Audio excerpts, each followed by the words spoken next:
I'll never forget the sight of Lisa walking through the front door that evening. Her smile was light and effortless, the kind she used to reserve just for me, back when we were still good. For a fleeting moment, it almost convinced me. Almost. But I already knew the truth. More importantly, I knew who she had been with. She entered the room humming softly, set her purse down on the counter like it was any normal night, completely unaware of the storm quietly brewing just a few feet away. Then she noticed the photo I'd placed right in the center of the kitchen island.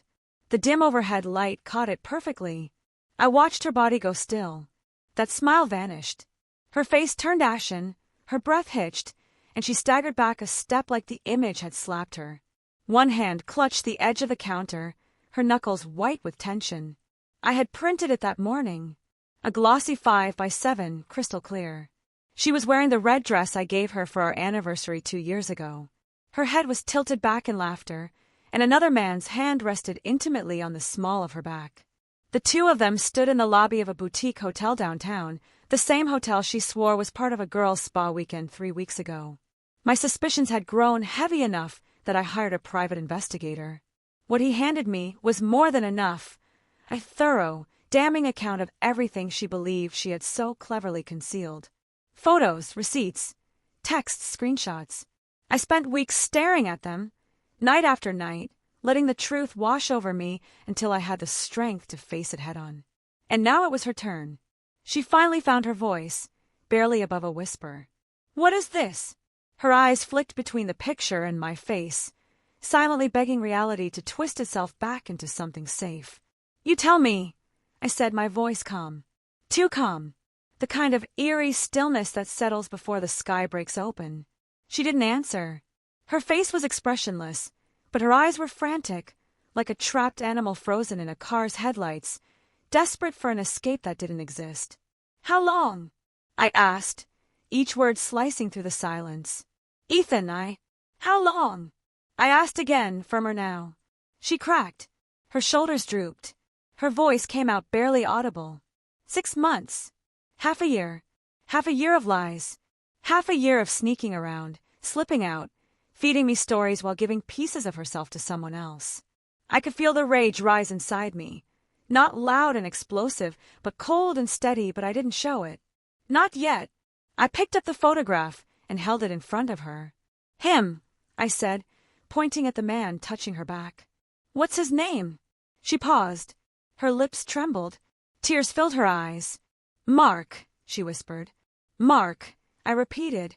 "The guy from the hotel rooms you said were filled with wine, books, and girlfriends. Mark, who got the version of you I thought was mine while I worked overtime to cover the mortgage. Your car, our bills, your lifestyle, that Mark." She broke. Her body folded as she collapsed into sobs, hands covering her face. But I stood still, my expression untouched. Her tears didn't soften me. If anything, they fanned the flame. "I didn't mean for this to happen," she choked out between sobs. "It was a mistake." I took a step back, my face hardened like stone.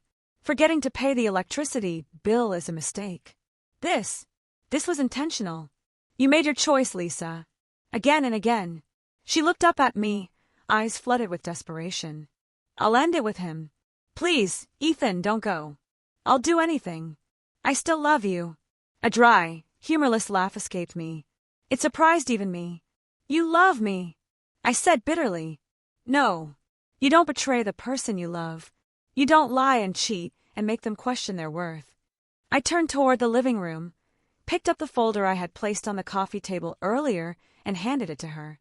"Go through it," I said, voice flat. Her hands trembled as she flipped through the pages. Each piece of evidence tightened the noose. Her face shattered more with every page. When she looked up again, I didn't let her speak. "No more," I said firmly. "I've already consulted a lawyer. I've changed the passwords. The locks. I want you out by tomorrow. The divorce papers will be delivered next week." She gasped like I'd struck her across the face. "No, Ethan, please don't do this. We can work through this. Therapy. Counseling. We can fix it." "There's no fixing this," I snapped. "You ended us the moment you let him into your life. I just took longer to catch up." She crumpled to the floor, sobbing, begging me to stay. But it was too late.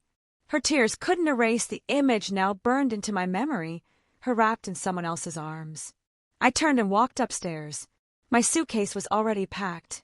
I rolled it into the guest room. There was no chance I'd ever share a bed with her again. Sleep never came. I stared at the ceiling, haunted by the memories. How we met, our wedding, the future we planned, the life we built. How much of it had been real? How long had she been pretending? And how had I missed all the signs? By morning, she was gone. She left a handwritten note on the kitchen calendar, begging for forgiveness, asking me to reconsider. I didn't even finish reading it. The weeks that followed were brutal, but I kept myself occupied. I poured myself into work, reconnected with friends, started therapy. Little by little, the weight of anger and betrayal began to ease. One afternoon, I received a message from Mark's wife. She had found out about the affair, too. We decided to meet for coffee.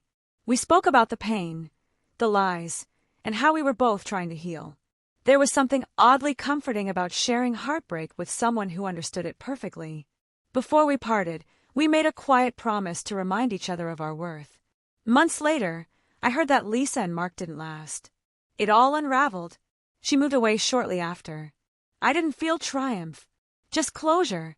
The photo that started it all now sits inside a box, deep in my closet, a relic from a life that no longer exists.